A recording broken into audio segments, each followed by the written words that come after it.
सच के साथ। नमस्कार, सिटी वाराणसी लाइव में आप सभी का स्वागत है। मैं हूं अमित मिश्रा। आइए देखते हैं आज की खास खबरें। वाराणसी में ठग गैंग का पर्दाफाश, नकली क्राइम ब्रांच ऑफिसर बनकर मारते थे रेड, दरोगा सहित 3 गिरफ्तार। सारनाथ के चंद्रा चौराहा के पास बालू लदे ट्रक ने साइकिल से स्कूल जा रहे छात्र को रौंदा, दर्दनाक मौत। घटना के बाद आक्रोशित लोगों ने सड़क पर किया चक्का जाम। श्री काशी विश्वनाथ मंदिर के बाहर नेमी भक्तों का विरोध प्रदर्शन, लगाया दर्शन करने से रोकने का आरोप। और जनपद के सभी ब्लॉकों में जल्द शुरू होगा फैमिली पार्टिसिपेटरी केयर कार्यक्रम। आयोजित किया गया 2 दिवसीय प्रशिक्षण कार्यक्रम। और अब समाचार विस्तार से। सारनाथ के चंद्रा चौराहे के पास बालू लदे ट्रक द्वारा साइकिल से स्कूल जा रहे छात्र के कुचले जाने से उसकी मौत हो गई। सारनाथ के चंद्रा चौराहे के पास बालू लदे ट्रक ने साइकिल से स्कूल जा रहे छात्र को कुचल दिया, उससे उसकी मौके पर ही मौत हो गई। घटना के बाद आक्रोशित लोगों ने सड़क पर चक्का जाम कर दिया। सूचना के बाद पहुंची पुलिस लोगों को समझाने में जुटी रही। वहीं ट्रक चालक मौका देखकर फरार हो गया। इकलौते बेटे की मौत से माता पिता सदमे में हैं। पौड़िया निवासी अजीत कुमार जायसवाल की पौड़िया मंडी में पान की दुकान है। उनका पुत्र 15 वर्षीय Bhavesh Jaiswal BS inter college का छात्र था। बुधवार की सुबह वह साइकिल से स्कूल जा रहा था। उसी दौरान चंद्रा चौराहे के पास बालू लदे ट्रक की चपेट में आ गया। ट्रक के पहिए के नीचे आने से उसकी मौके पर ही मौत हो गई। घटना के बाद कोहराम मच गया। घटनास्थल पर सैकड़ों की संख्या में लोग इकट्ठा हो गए। घटना से आक्रोशित लोगों ने चक्का जाम कर दिया। इससे मार्ग पर वाहनों की कतार लग गई। सूचना के बाद पुलिस मौके पर पहुंची। पुलिस लोगों को समझाने में जुटी रही। भावेश इकलौता पुत्र था। उसकी मौत से माता पिता पर दुखों का पहाड़ टूट पड़ा है। वहीं परिजनों में कोहराम मचा हुआ है। घटना को लेकर लोगों में आक्रोश व्याप्त है। ये बच्चा स्कूल जा रहा था, जब हम बाइक से आ रहे थे पीछे से, तो ट्रक वाले से धक्का मारा ये और इधर से पीछे से भागा ट्रक वाला। जब हम लोग इसको खोजने गए तो निकल गया। हम मौके पे जब फिर ट्रक अथवा कर धक्का मार कर फिर ये बैग जाकर फिर उसके बाद पीछे भागा। ये पीछे भाग कर फिर वो भाग गया। फिर हम लोग मौके पे पहुंचे, तो यहाँ पे गाड़ी वाड़ी रोके हैं। फिर उसके बाद गाड़ियों वगैरह आए, फिर हम लोग बातचीत किए उनसे। बच्चा किसमें पढ़ा था और इसके पिताजी क्या करते हैं? इसके पिताजी का पान का दुकान है पौड़िया मंडी में। उस पर लगातार अभियान चलाकर उनके खिलाफ सख्त से सख्त कार्रवाई की जाएगी। जो सड़कों पे मंडियां लगी उसको रोकने में क्या अभी जो है इधर जो पंचकोशी में भी आपने देखा होगा कि जो मंडी रखी थी उस पर लगातार नगर निगम और हमारी ट्रैफिक पुलिस के द्वारा एक अभियान चलाया गया था, जिसके फलस्वरूप दोनों तरफ की सड़कें काफी खाली कर दी गई है। ये अभियान लगातार चलता रहेगा और जो सड़क पर मंडियां लग रही है उनको किनारे किया। सराफा व्यापारी से 42.5 लाख रुपए की लूट के मामले का पुलिस ने खुलासा किया। बड़ा सराफा व्यापारी से 42.50 लाख के लूट मामले में पुलिस ने कैंट थाने पर तैनात चौकी प्रभारी समेत 3 आरोपियों को पुलिस ने गिरफ्तार किया है। उनके पास से लूट के पैसों में से 8,05,000 रुपए नकद, 2 पिस्टल, जिंदा कारतूस और घटना में शामिल एक मोटरसाइकिल बरामद की गई है। डीसीपी काशी जोन, डीसीपी गौरव बंसवाल और एडीसीपी नीतू कादियान ने संयुक्त रूप से इसका खुलासा किया। पुलिस घटना में शामिल 3 आरोपियों की धरपकड़ के दबिश दे रही थी। गिरफ्तार तीनों आरोपियों में विकास मिश्रा 27 वर्ष, अजय गुप्ता 20 वर्ष, चोलापुर थाना अंतर्गत आयर बाजार के रहने वाले हैं। वहीं सूर्य प्रकाश पांडे 32 वर्ष, प्रयागराज के करलगंज थाना के सलोरी मार्केट का रहने वाला है। इनमें सूर्य प्रकाश कैंट थाना के एक प्रसिद्ध चौकी पर प्रभारी के पद पर तैनात था। वहीं अजय गुप्ता पहले से सजायाफ्ता है। इसके खिलाफ चोलापुर थाने में धारा 302 में मुकदमा दर्ज है। डीसीपी ने घटना का खुलासा करते हुए बताया कि पुलिस ने सर्विलांस के आधार पर इन तीनों को गिरफ्तार किया है। पुलिस के हाथ कई सबूत लगे जो कि इनका गुनाह साबित करने के लिए पर्याप्त हैं। पुलिस की पूछताछ में इन्होंने बताया कि 22 जून को इन लोगों ने रामनगर थाना अंतर्गत भीटी पर बस रोकी। उसमें पहले से सवार सर्राफा कारोबारी के कर्मचारियों से स्वयं को क्राइम ब्रांच में चंदौली के सैयद राजा थाने का अधिकारी बताते हुए डरा धमका कर 42.5 लाख रुपए लूट लिए थे। इस घटना में उनके साथ नीलेश यादव, मुकेश दुबे उर्फ हनी व योगेश पाठक उर्फ हनी शामिल थे, जिनकी तलाश में पुलिस विभिन्न जगहों पर दबिश दे रही है। यह घटना दरोगा सूर्यप्रकाश पांडे ने ही अपनी वर्दी का धौंस देकर बस रुकाया था और घटना को अंजाम दिया था। श्री काशी विश्वनाथ मंदिर के नेमी भक्तों ने मंदिर प्रशासन पर दर्शन न करने देने का आरोप लगाते हुए गेट नंबर 4 पर विरोध प्रदर्शन किया। काशी विश्वनाथ मंदिर के गेट नंबर 4 के बाहर भक्तों ने विरोध प्रदर्शन किया। बता दें कि नेमी भक्त मंदिर प्रशासन की दर्शन व्यवस्था को लेकर बनाए नियमों से काफ़ी गुस्से में हैं। उनका आरोप है कि उनको दर्शन करने से रोका जा रहा है। इसके विरोध में उन्होंने मंदिर प्रशासन को लेकर जमकर नारेबाजी की।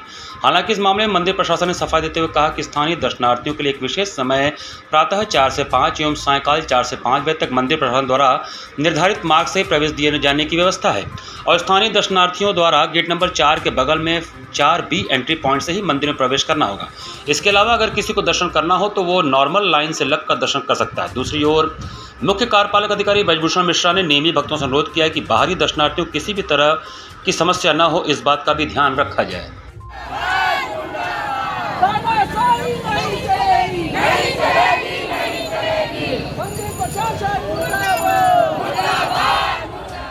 प्रोफेसर सुखदेव सिंह स्मृति व्याख्यान 2024 के तहत अवधि के जायसी की अवधि नामक व्याख्यान का काशी विश्वविद्यालय में आयोजन हुआ। हिंदी के महत्वपूर्ण प्रख्यात कवि अष्टभुजा शुक्ल ने कहा कि किसी भी रचना या कला का पुनः पाठ किया जाना चाहिए, क्योंकि हमारी ज्ञान परंपरा में इस बात की आशंका जताई गई है कि साहित्य एवं कलाओं जो विलक्षण ज्ञान है, अगर उसे फिर नहीं पढ़ा गुना गया तो भविष्य में मनुष्य के मूल बनते जाने की संभावनाएं प्रबल है। प्रबुद्ध जनों ने पद्मावत के इतिहास सम्मत न होने पर सवाल किए हैं। जायसी कवि हैं, इसलिए उनसे इतिहास लिखने की अपेक्षा नहीं की जानी चाहिए। कवि अगर केवल इतिहास लिखता है एवं उसमें अपनी कल्पना शक्ति द्वारा उसे बढ़ा पाने की कुव्वत नहीं है तो वह रचना लोहा लक्कड़ बनकर रह जाती है। जायसी विरह के कवि हैं। वह विरह प्रेम की पीड़ा उसकी तड़प से उपजा हुआ है। इस निष्ठुर वैश्विक समय में यह विरह कहीं खोसा गया है। कविता ग्लोबल फॉर लोकल की बजाय लोकल फॉर ग्लोबल की बात करती है। जायसी ने अपने काव्य में विविध पशु पक्षियों की बोलियों का वर्णन इसी कारण किया है। अवधि में जायसी जैसे कवियों के कारण पूरे अवध अंचल में सांप्रदायिक सौहार्द कायम है। अवधि में जितनी बड़ी कविताएं हुई हैं उतना देश के किसी भाषा में नहीं हुई हैं। यह बातें उन्होंने बुधवार को BHU परिसर से सामाजिक विज्ञान संकाय के संबोधित सभागार में आयोजित प्रोफेसर सुखदेव सिंह स्मृति व्याख्यान 2024 के तहत अवधि के जायसी की अवधि विषयक व्याख्यान देते हुए कहा। महिला अध्ययन एवं विकास केंद्र सामाजिक विज्ञान संकाय काशी विश्वविद्यालय और कबीर विवेक परिवार के संयुक्त तत्वावधान में आयोजित प्रोफेसर सुखदेव सिंह स्मृति व्याख्यान 2024 का शुभारंभ मंचस्थ अतिथियों द्वारा महामना मालवीय जी की प्रतिमा पर माल्यार्पण एवं पुष्प अर्पित करके किया गया। तत्पश्चात संगीत एवं मंच कला संकाय की छात्राओं द्वारा विश्वविद्यालय के कुल गीत का गायन किया गया।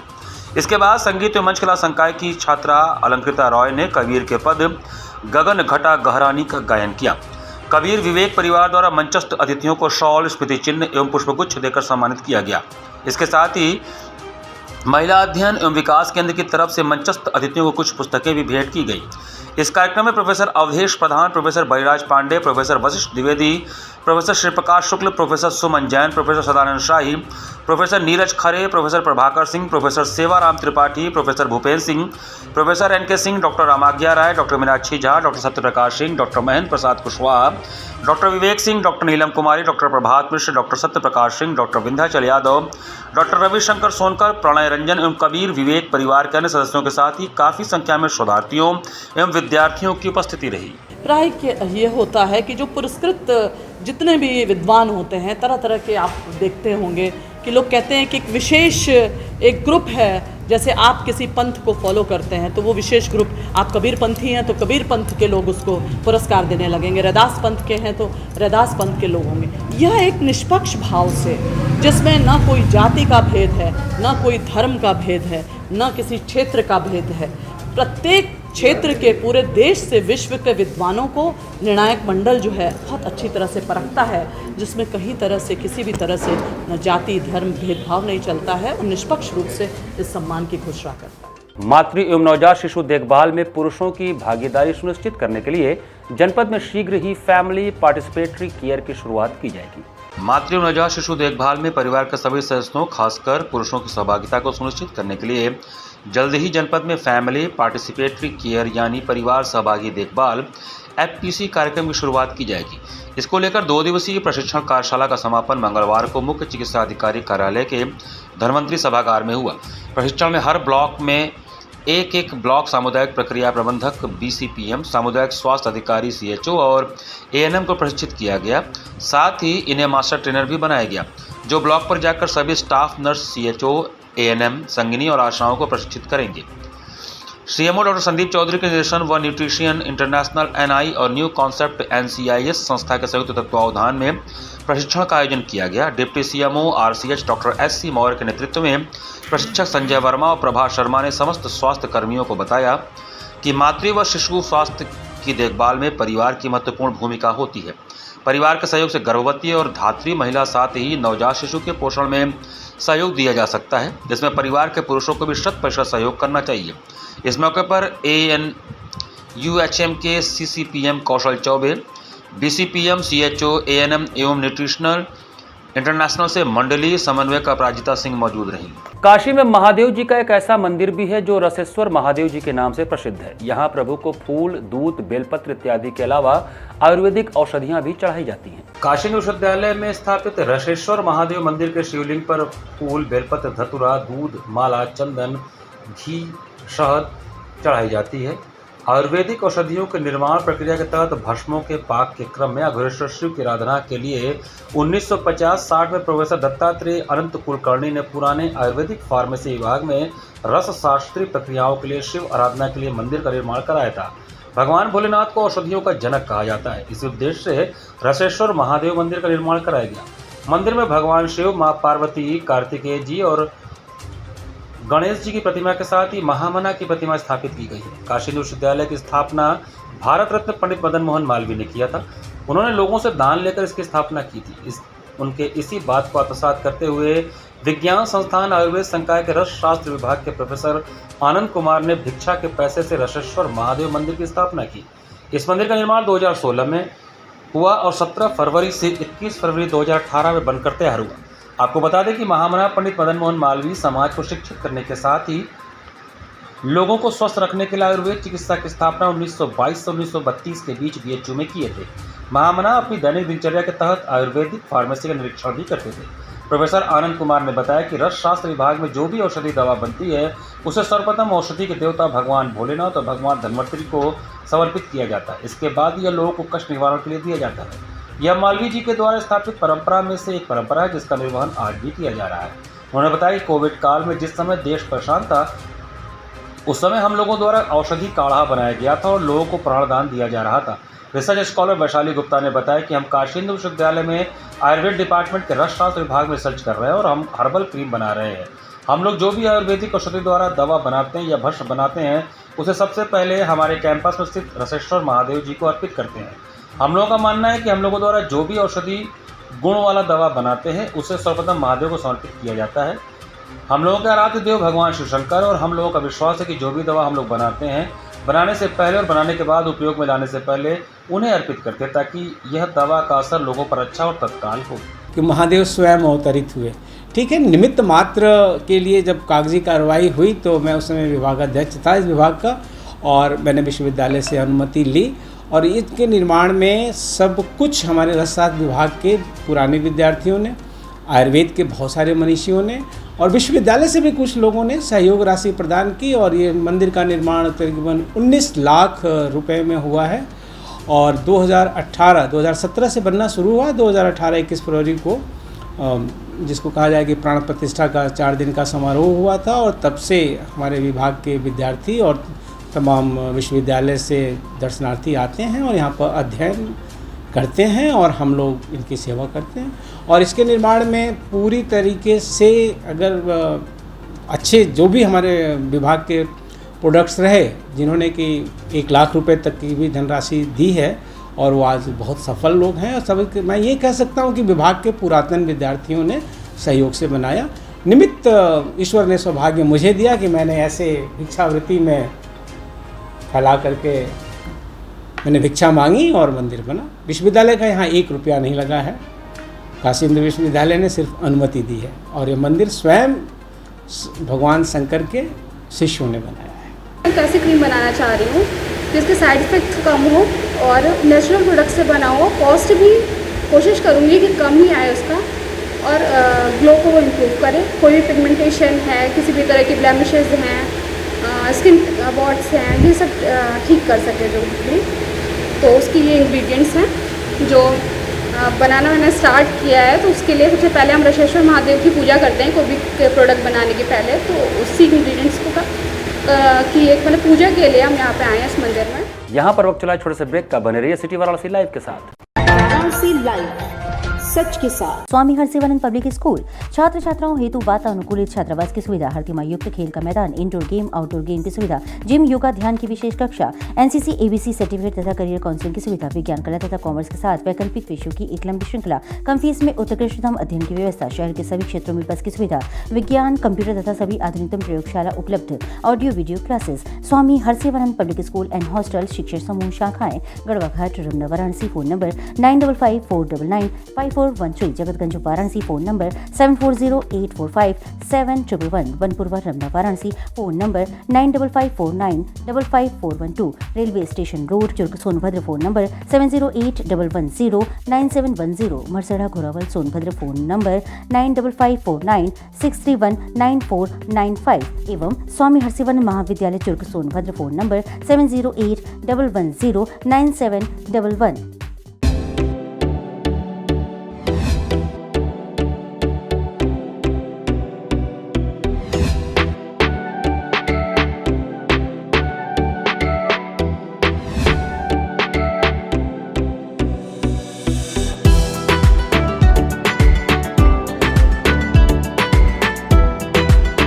प्राचीन धरोहरों के साथ खान पान में मशहूर बनारस में अब खुल गया है दावते जायका, जहां आपको मिलेगा वेज और नॉन वेज में सभी वैरायटियां। रविंद्रपुरी कॉलोनी के लेन नंबर 3 में स्थित इस वातानुकूलित रेस्टोरेंट में आपको मिलेगा पारिवारिक माहौल। यदि आप हैं खाने के शौकीन तो एक बार जरूर पधारें दावते जायका में।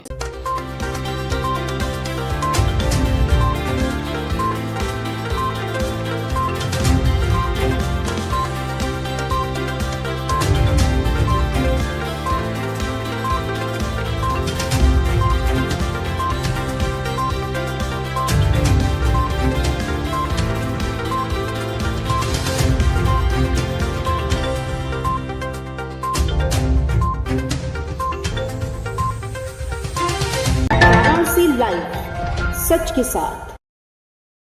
ब्रेक के बाद आपका स्वागत है। पीएम मोदी के संसदीय क्षेत्र वाराणसी में सैकड़ों स्ट्रीट वेंडरों को अंतर्राष्ट्रीय पाथवे पर दुकान लगाने की अनुमति प्रदान की गई। केंद्र एवं राज्य सरकार लगातार स्ट्रीट वेंडरों को बढ़ावा देने और मजबूत बनाने में जुटी हुई है।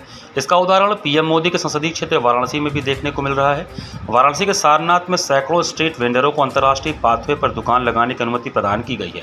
अंतर्राष्ट्रीय पाथवे पर दुकान मिलने से दुकानदारों में खुशी का माहौल है। दुकानदारों की माने तो पीएम मोदी और सीएम योगी महत्वाकांक्षी योजना के तहत उनके लिए वेंडिंग जोन अंतर्राष्ट्रीय पाथवे पर दिया गया है। मोदी जिंदाबाद जिंदाबाद जिंदाबाद, स्ट्रीट वेंडर सेवा समिति जिंदाबाद जिंदाबाद जिंदाबाद, स्ट्रीट वेंडर सेवा समिति जिंदाबाद जिंदाबाद जिंदाबाद। इस पाथवे पर देश विदेश के पर्यटक आते हैं, ऐसे में स्ट्रीट वेंडरों को काफ़ी फायदा होने वाला है। दरअसल वर्ल्ड बैंक के द्वारा वाराणसी के सारनाथ में प्रो पुअर योजना के तहत 90 करोड़ रुपए की लागत से विकास कार्य हो रहा है। केके कंस्ट्रक्शन के द्वारा किए जा रहे कार्य में स्ट्रीट वेंडरों के लिए वेंडिंग जोन बनाया गया, जो अब स्ट्रीट वेंडरों को सौंप दिया गया। वेंडिंग जोन न होने से नगर प्रशासन, नगर निगम द्वारा हम लोगों को अतिक्रमण के नाम पर उजाड़ा जा रहा था। आज यहाँ पर वेंडिंग जोन होने से नगर निगम की गाड़ी नहीं आती है, वो आशापुर से ही वापस चली जाती है, सारनाथ की तरफ नहीं आती।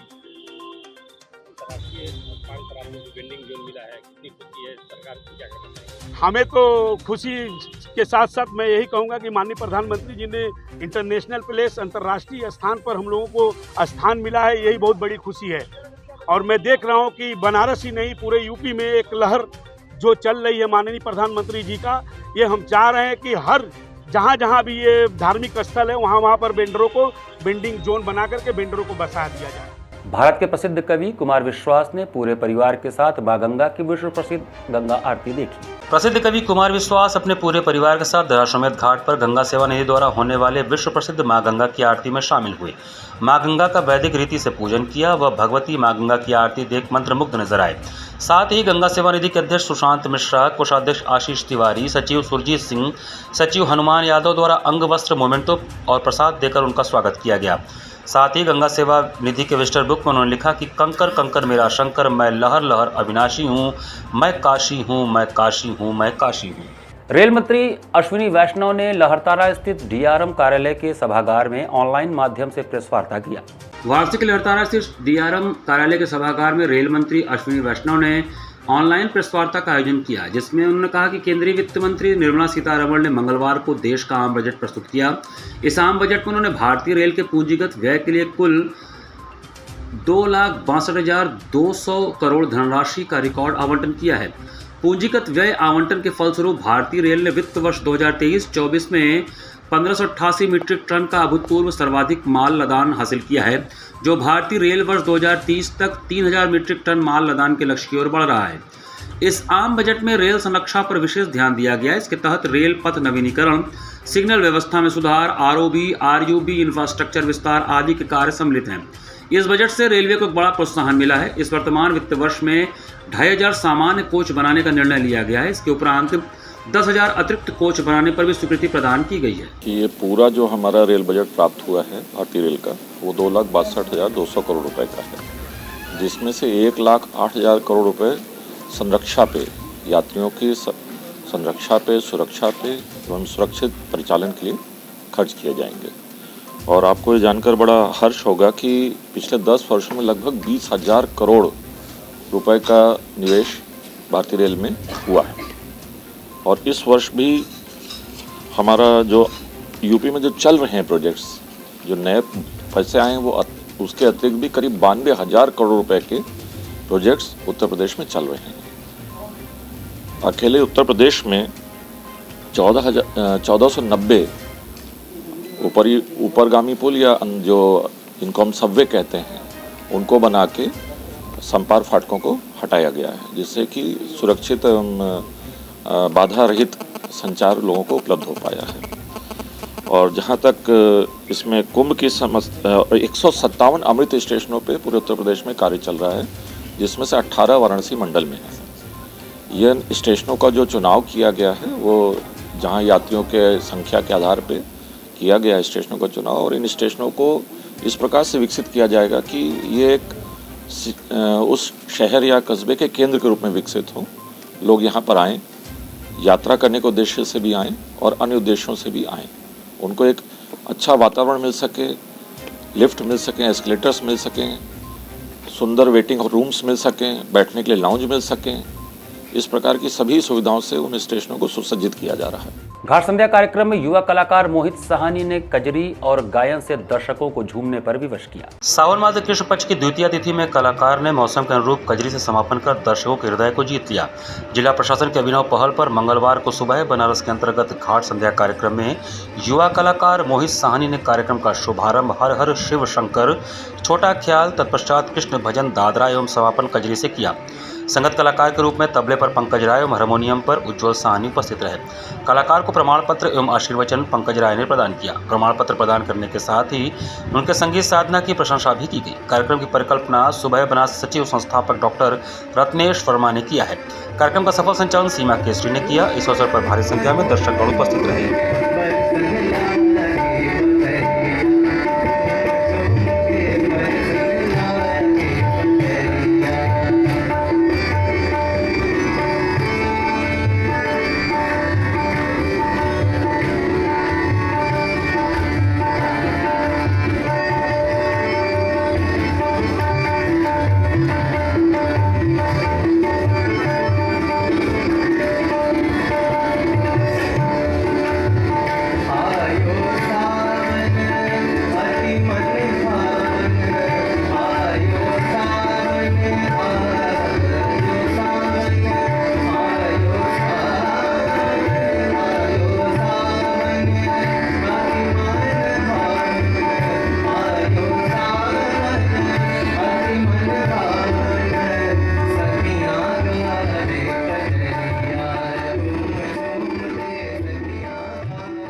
द्वितीय स्वर्गीय शांति देवी क्रिकेट प्रतियोगिता का डीएवी इंटर कॉलेज के मैदान पर उद्घाटन हुआ। डीएवी इंटर कॉलेज मैदान में बुधवार को सुबह द्वितीय स्वर्गीय शांति देवी क्रिकेट प्रतियोगिता का उद्घाटन हुआ। उद्घाटन समारोह के मुख्य अतिथि समाज सेवी अशोक यादव नायक ने क्रिकेट खिलाड़ियों से परिचय प्राप्त कर व गेंद खेलकर किया। खिलाड़ियों को आशीर्वाद देते हुए उन्होंने कहा कि खेल को खेल के भावना से खेलें, परिश्रम करें, अच्छा प्रदर्शन कर अपने टीम को विजयश्री दिलाएं। उद्घाटन मैच राहुल स्पोर्ट्स बनाम डीएवी 11 के बीच हुआ। डीएवी 11 ने टॉस जीतकर पहले बल्लेबाजी करते हुए 84 रन बनाए और ऑल आउट हो गई। जवाब में खेलने उतरी राहुल स्पोर्ट्स की टीम ने 9 ओवर में 1 विकेट गंवाकर मैच जीत लिया। इस दौरान छोटेलाल यादव, बाबू यादव, सत्येंद्र कुमार, सलमान आदि उपस्थित रहे। 1 महीने की टूर्नामेंट है। आज ये जो है यहाँ उसके उद्घाटन है। आज पहला टूर्नामेंट हो रहा है और हम यही कामना करेंगे जो भी बच्चे खेल रहे हैं टूर्नामेंट में अपने टीम के लिए अच्छा प्रदर्शन करें और अपने स्कूल के लिए खेल रहे हैं उसके लिए और अपने शहर का नाम रोशन करें और आगे चल के प्रदेश में और देश की तरफ से चुनाव खेलें, भविष्य उनका आगे उज्ज्वल है। यही मेरी मनोकामना है। इसी के साथ सिटी वाराणसी लाइव का ये संस्करण हम ही समाप्त करते हैं। मुझे दीजिए आज्ञा। नमस्कार।